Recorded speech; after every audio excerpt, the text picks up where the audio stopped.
Finding the surface area of a rectangular pyramid.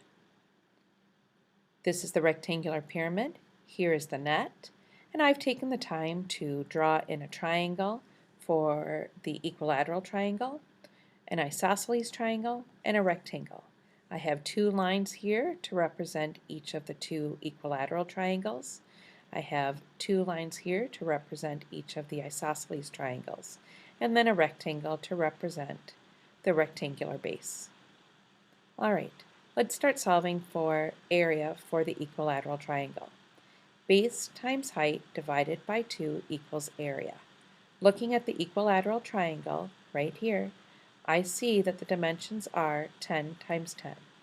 So I'll say 10 times 10 divided by 2 equals 100. 100 divided by 2 equals 50. I have two triangles that are equilateral, same dimensions, so I'll write 50 and 50 here. Not going to worry about the centimeters right now because that can get a little confusing.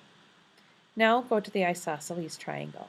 The isosceles triangle has a base of 5 and a height of 12, remembering base times height divided by 2. So 5 times 12 divided by 2 equals 60. 60 divided by 2 equals 30. I have two isosceles triangles, so I'll write 30 twice. Finally, we've got the rectangular base. Remember that the formula is length times width equals area for a rectangle.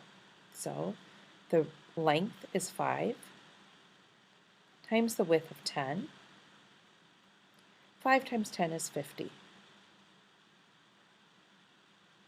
Since we're trying to find the total surface area, that means we need to add all these numbers together. 50 and 50 is 100, 30 and 30 is 60, and we'll just carry over that 50. And together, that's 210. Once we write our final answer, we need to remember to label the centimeters squared. And here I have the squared right there. So the steps are isolate each shape, write the dimensions for each shape, find the area for each shape, and then add the total of all the shape's areas together to find the surface area. If you do that, you'll be good to go. Good luck!